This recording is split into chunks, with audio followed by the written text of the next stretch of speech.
Livro Jesus quer curar e libertar você. Pedro Dong, capítulo 2. Tema desta semana: os enviados do Rei. Meta de hoje: leitura das páginas 30 a 33. A cura vem da ação da autoridade de Deus. Em primeiro lugar, curar enfermos e ressuscitar mortos não provém da capacidade humana, e sim da ação da autoridade de Deus. O Senhor concedeu tal autoridade aos 12 apóstolos, pois humanamente eles não tinham essa capacidade. Por isso, não é conveniente fazer propaganda a fim de atrair pessoas para os templos cristãos, anunciando, por exemplo, que alguém ali tem a capacidade de expulsar demônios. Nunca devemos esquecer que essa autoridade é de quem envia e não de quem é enviado.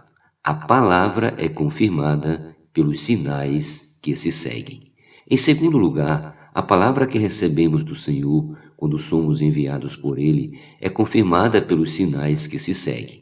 No Evangelho de Marcos, vemos a seguinte ordem de Jesus: Ide por todo o mundo e pregai o Evangelho a toda criatura. Quem crer e for batizado será salvo. Quem, porém, não crer será condenado. Estes sinais hão de acompanhar aqueles que creem. Em meu nome expelirão demônios, falarão novas línguas, pegarão em serpentes, e se alguma coisa mortífera beberem, não lhes fará mal. Se impuser as mãos sobre enfermos, eles ficarão curados. De fato, o Senhor Jesus, depois de lhes ter falado, foi recebido no céu e assentou-se à destra de Deus. E eles, tendo partido, pregaram em toda parte, cooperando com eles o Senhor e confirmando a palavra por meio de sinais que se seguiam. Marcos capítulo 16, versículos do 15 ao 20. A palavra de Deus traz sua ordem, sua instrução. Por isso, quando saímos às ruas e pregamos com base na palavra profética, naturalmente a autoridade de Deus faz a obra acontecer, sendo acompanhada por sinais. Recebemos de graça e de graça damos. Em terceiro lugar, recebemos a revelação da palavra de Deus de graça e de graça damos. Alguns podem pensar que pelo fato de os comportores venderem livros, estão vendendo a palavra de Deus. Contudo, esse pensamento é equivocado. Os comportores não vendem a revelação da palavra. Sabe por quê? Porque o Senhor deu-me a revelação de sua palavra e não cobro cachê para ministrá-la, pois de graça recebi e de graça dou. Quando saímos às ruas para praticar o posso orar por você, não cobramos pelas orações, é de graça. A questão é que os livros têm custos de impressão e de distribuição. Isso não significa vender a palavra de Deus. Os comportores repassam os livros por determinado preço, pois devido ao custo não podem distribuí-los gratuitamente. Você não compra a Bíblia? Eu compro. Reitero que não cobro pela revelação que Deus me deu, mas como os livros têm custos, não é vergonhoso repassá-la às pessoas por meio da colportagem. Além do mais, de acordo com as Escrituras, é legítimo que o trabalhador que prega o Evangelho viva do Evangelho. 1 Coríntios 9,14. Diferentemente do trabalho secular, os comportores não trabalham por dinheiro, mas por amor ao Senhor e às pessoas. Deus cuida de nós. Em quarto lugar, vemos que Deus cuida de seus enviados. Portanto, não andeis ansiosos pela vossa vida quanto ao que é a vez de comer ou beber. Mateus 6,25. Alguns discípulos tiveram experiências marcantes quanto à preocupação com a subsistência. Ainda desnorteado sem a presença física de Jesus, Pedro disse que ia pescar e seus discípulos foram com ele. O objetivo era garantir o sustento do dia seguinte. Eles tentaram pescar a noite inteira e nada apanharam. É isso que acontece quando você coloca seu sustento em primeiro lugar. Você não consegue nada. Aqueles exímios pescadores passaram a noite toda pescando e não pegaram nenhum peixe. Então Jesus, em seu corpo de ressurreição, apareceu de madrugada e disse: Lançai a rede à direita do barco e achareis. João 21,6. Eles obedeceram à palavra do Senhor e não conseguiram puxar a rede, pois estava cheia de 153 grandes peixes. Versículos do 3 ao 11. Sabe o que isso significa? Que se você está servindo a Deus, não deve preocupar-se com seu sustento. Não faça comportagem meramente por esse motivo.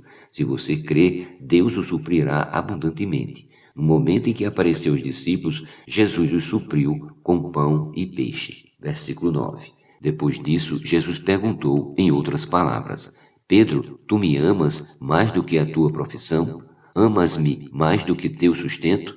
Tu me amas mais do que tudo isso? Simão Pedro disse: Sim, Senhor, tu sabes que te amo. Disse-lhe Jesus: Apacenta os meus cordeiros. João 21:15. O Senhor questionou Pedro por 3 vezes, perguntando-lhe se o amava.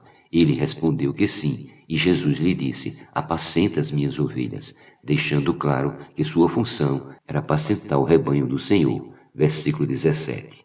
Amado leitor, Cristo pode supri-lo com abundância se você tiver um coração de servi-lo sem preocupar-se com seu sustento. Apenas creia e de seu interior fluirão rios de água viva. Preocupe-se com as coisas de Deus e deixe o amor dele fluir de você para alcançar outras pessoas. Assim, ele cuidará de suas necessidades. Quem recebe o enviado, recebe a paz. Ainda em Mateus 10, vemos outra instrução. Em qualquer cidade ou povoado em que entrardes, indagai quem neles é digno, e aí ficai até vos retirardes. Ao entrardes na casa, saudai. Se com efeito a casa for digna, venha sobre ela a vossa paz. Se porém não o for, torne para vós outros a vossa paz. Versículos do 11 ao 13. Todos que são enviados para pregar o Evangelho são enviados de Deus para levar paz às pessoas. Por isso, quem abre o coração para recebê-los, recebe a paz. Mas aquele que não os recebe, não recebe a paz, e ela volta para os enviados. No Evangelho de João lemos: A obra de Deus é esta, que creais naquele que por ele foi enviado. João 6,29. Quando alguém crê e recebe o enviado de Deus, a obra de Deus é feita. Então, não tenha medo de perguntar para as pessoas: posso orar por você? Ao fazer isso, creia que a palavra que sair da sua boca para evangelizá-las não voltará vazia, mas fará o que agrada a Deus. Isaías 55:11. Prepare-se para os momentos de dificuldade. Ao sair às ruas para resgatar as pessoas, enfrentaremos dificuldades. Jesus advertiu os discípulos quanto a esta questão. Sem dúvida, quando Deus nos envia, Ele cuida de nós e nos sustenta, mas devemos estar alertas com os desafios que encontraremos pelo caminho. Sabemos o quanto nosso Mestre sofreu aqui na terra para nos resgatar. Então também precisamos estar dispostos a sofrer para resgatar as pessoas do império das trevas. Ao enviar os discípulos para o campo, Jesus disse: Eis que eu vos envio como ovelhas para o meio de lobos. Sede, portanto, prudentes como as serpentes e simples como as pombas. Mateus 10,16. Ou seja, devemos ser simples e puros para com Deus. Entretanto, ao lidar com pessoas mal intencionadas que querem causar-nos dano, precisamos ser cuidadosos. Com estas, a exemplo da serpente, devemos ser prudentes para não cair em armadilhas por causa de nossa ingenuidade.